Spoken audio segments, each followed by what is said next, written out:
Have you ever heard of an emotional piggy bank? Today, we're going to find out what it is and how it relates to children with critical care nurse Ali Udaly and physical therapist Nicole Hogan.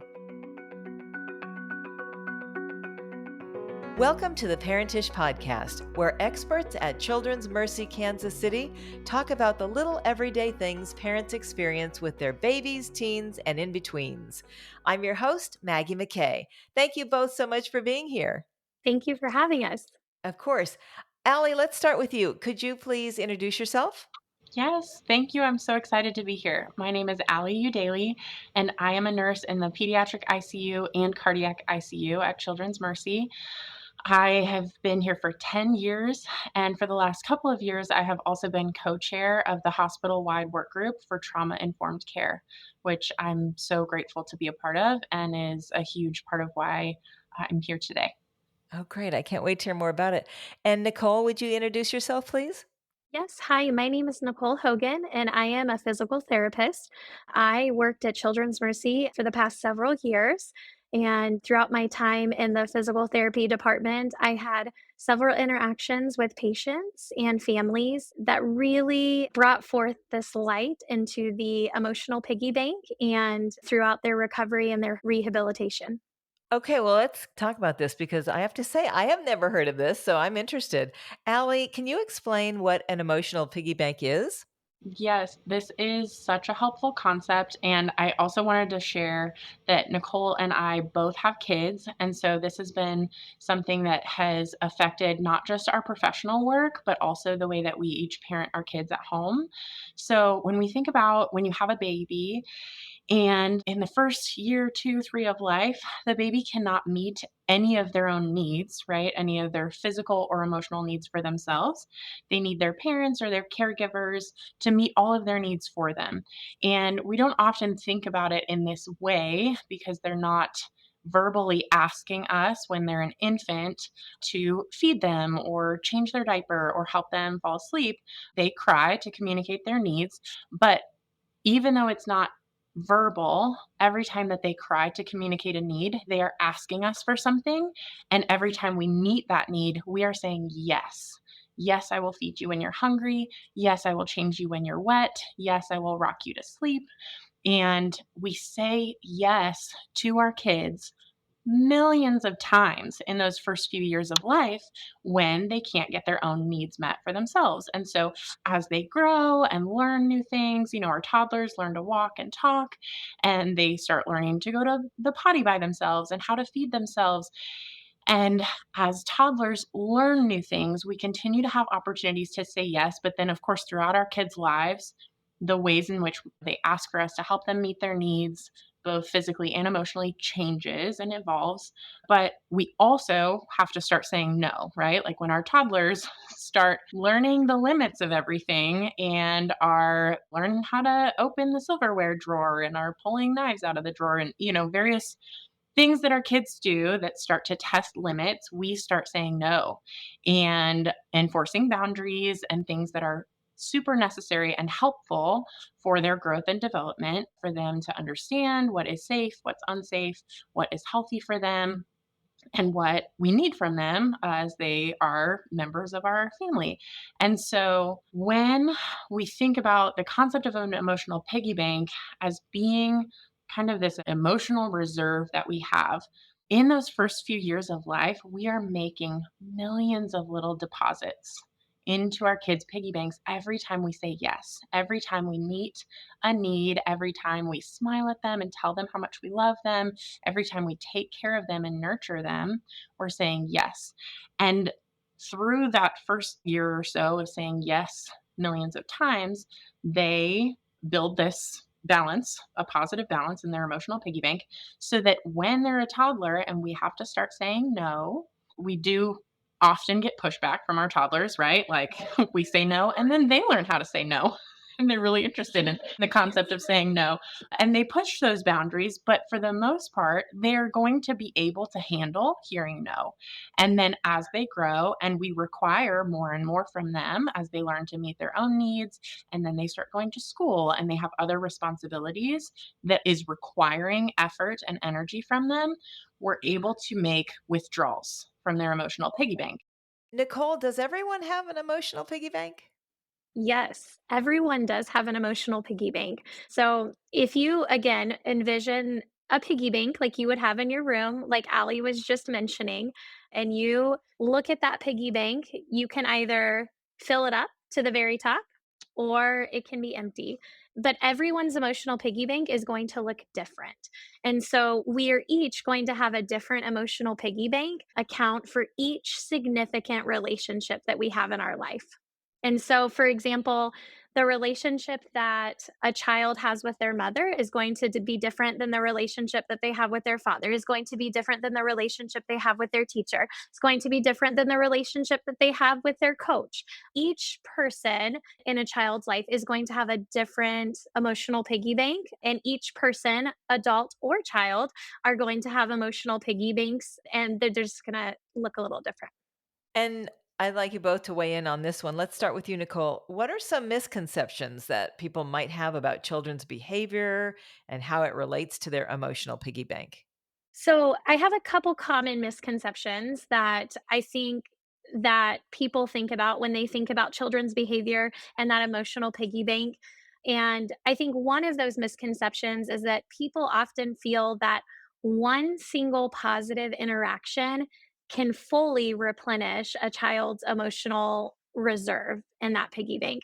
And so, when in reality, that's not true. It really takes consistent positive interactions and deposits over time to build a strong emotional foundation. And so, even small negative interactions can quickly deplete that piggy bank. And then, one of the other common misconceptions, I think, is that when we give children what they want and they get that all the time, then I think people think that that's considered deposit. Oh, I'm giving them what they want, so I'm giving them a deposit. When yes, depending on the situation, that could be true, but the problem is if we're constantly doing that and doing that on a consistent basis, then that can actually lead to overindulgence, and we don't end up teaching kids and children the necessary tools and coping strategies that they need to deal with in life. Makes sense. Allie, would you like to add anything to that? Yes, I wanted to expand a little bit on that thought because I think, along with that, the misconception that I hear from people is that they hear about this idea that we want to have these positive interactions with our kids. We want to say yes to our kids. And some people, like Nicole was saying, want to just say yes to everything to their kids all the time. And that is not meeting the structure needs of the child, as Nicole was mentioning. And it's actually permissive parenting. And so then I think on the other side of this is that some parents will hear that and they know that permissive parenting is not helpful for kids who need structure and boundaries and to learn those skills for life. But then they don't believe in the concept of the emotional piggy bank at all because they feel like they need a more authoritarian approach to discipline and that it seems like it would be soft or too gentle or permissive to meet kids' emotional needs in a moment when they might be struggling, and that it can look like a parent is giving into or coddling a child who might be struggling emotionally when the aim of that parent might actually be to meet the emotional needs of that child. And so children need the nurture and they need the structure and boundaries. They need this nurturing to fill their emotional piggy bank, to build self esteem and confidence and healthy relationship skills as they grow. And they need the structure and boundaries. It is not kind or helpful to leave a toddler in the kitchen with a knife block unattended, right? Like we have to set boundaries to keep them safe, to teach them necessary life skills at the age appropriate level that they're ready for. And so when people think, oh, we just need to say yes all the time to anything that they want, they are missing the structure needs of their children. And when people take a more authoritarian stance and say, no, I need to be really strict and have really strict discipline, and I'm not going to take the time and the patience to understand the emotional needs of my child, they're missing out on the nurture needs of our children. Got it. Nicole, what are some ways parents can make deposits into their child's emotional bank? I know you have mentioned some, but just maybe a few more ideas? Something as simple as laughing with your child, that can be huge as far as making deposits into that emotional piggy bank. Telling them they did a great job, you're proud of them, understanding them, making them feel understood, listening to them, saying kind words to them, empathizing with them. Keeping commitments. So after dinner, yes, you can play with your toy for 15 minutes until it's time to get ready for bed, and then following through with that when you're making promises and those things to your children, making sure that you're backing those up.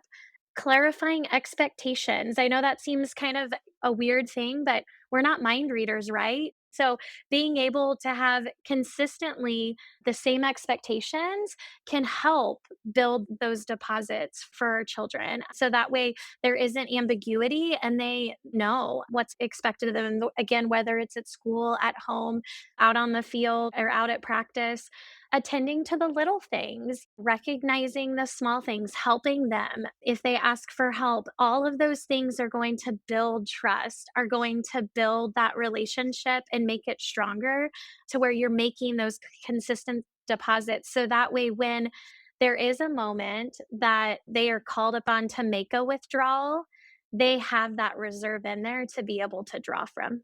And Allie, what are some things that may subtract from a child's emotional piggy bank? I think that there are probably some obvious ones, like yelling at your child, speaking to them in anger, saying things that are not true, really any form of harsh punishment. And there's more than just some of those outward withdrawals, though. And some of those are things that we don't think about as often, which would kind of be the flip side of the things that Nicole was saying. So, not validating your child's feelings or minimizing your child's feelings or telling them why they shouldn't feel the way that they do, even when it's coming from a place of really trying to be helpful, trying to help them consider the other person's point of view or give them some perspective taking at the time that that's developmentally appropriate for them.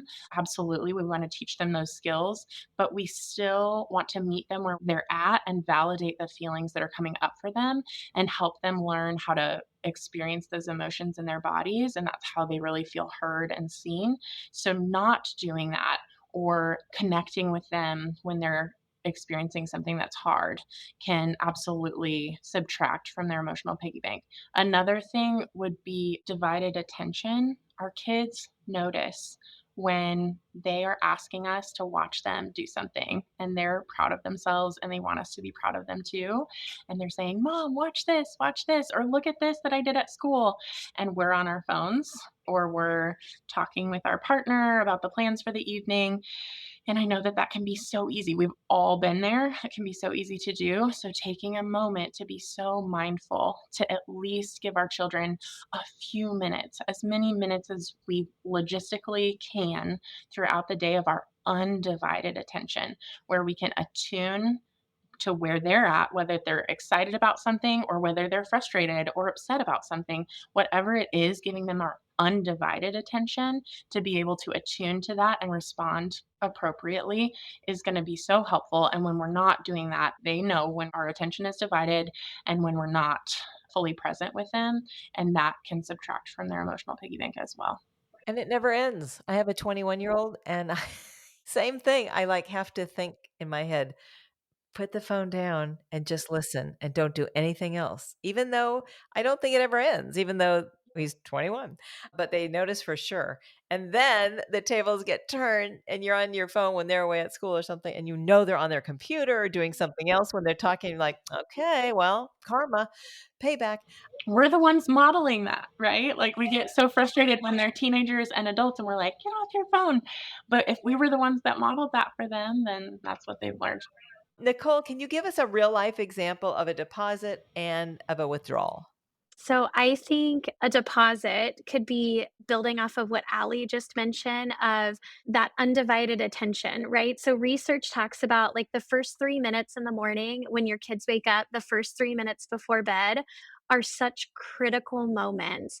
And so when they wake up, just giving them your time, your quality intention of how did you sleep? You're invested in them, right? You're showing them right off the bat when they wake up that you care about how their night was, that you care about them, that you're interested in how this day is going to go. When they get in the car and they hop in the car after the car line, and you pick them up from school, how was your day? Just showing them that you care about them, that you care about what they're doing, what they've been doing throughout their day. Role modeling is so critical, and the more that we can do that as parents is huge. There's so many more distractions these days that we as adults, that kids are having to deal with at school and outside of school. And so the more that we can try to role model like when are appropriate times to have a focus on something, I think is really important. An example of a withdrawal would be nagging. A child gets home from school, put your bag away, put your shoes up, go up, let's clean your room, let's sit down, and just XYZ, this regimented structure. Structure and routine are very important. We talked about this balance of life, and there's no parent handbook, as we all have heard. But I think being able to find that balance of, okay, just realizing that if I'm giving 10 demands to my children or 10 statements of put your shoes away, put your bag away, and it's going on, if they don't have enough reserve in that piggy bank to be able to pull from, then eventually that's gonna lead to probably a behavior of some sort, because behavior is a form of communication. And so if they don't have that reserve, then they're depleted just as we would as adults. And so I think just keeping in mind, again, context of situations. Does your child have enough reserve that you can give those demands at that time, or could it be handled a different way? Could it be worded a different way to where it doesn't seem as quote a nag, but more of a I'm trying to help you. Let's get these things done because I know you're tired. I know you've had a long day, but we have to do this. But those would be two examples I have. I don't know, Allie, do you have anything else you think of? I wanted to share one more example of a deposit. I think it is so important to practice apologizing to our kids. So the goal is not to become a perfect parent. None of us can achieve that. None of us are going to be perfect. And we all have stuff going on in our own lives. Also, as Nicole mentioned at the beginning, we each have our own emotional piggy banks as well. And sometimes by the end of the day, we feel completely depleted. And so being able to connect with our kids, even in sharing with them how depleted we might be on a certain day, and to say, I am so sorry, I'm really struggling today with patience, or I'm so sorry that I was nagging you when you got home first from school, or I said something that was harsh and I want to try that again because I don't like the way that I handled that interaction. It's again that modeling piece of how we want our children to learn conflict resolution, but also builds so much trust with our kids and actually does put deposits in the bank, because it's not just bringing up these uncomfortable conversations that can sometimes feel stressful to parents. And so not everyone might see that as an emotional deposit, but it really is when you're connecting on that deep emotional level and genuinely apologizing to your child and then teaching them that as a life skill as well. Thank you so much, Allie and Nicole.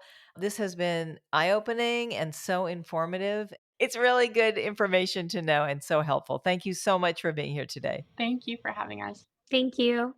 Again, that's Allie Udaly and Nicole Hogan. To learn more, please visit childrensmercy.org/parentish. And if you found this podcast helpful, please share it on your social channels. And check out our entire podcast library for topics of interest to you. Thanks for listening. I'm Maggie McKay, and that concludes this episode of the Parentish Podcast. For more parenting tips and tricks, visit us at parentish.org, where we help you celebrate the craziness and challenges of parenthood.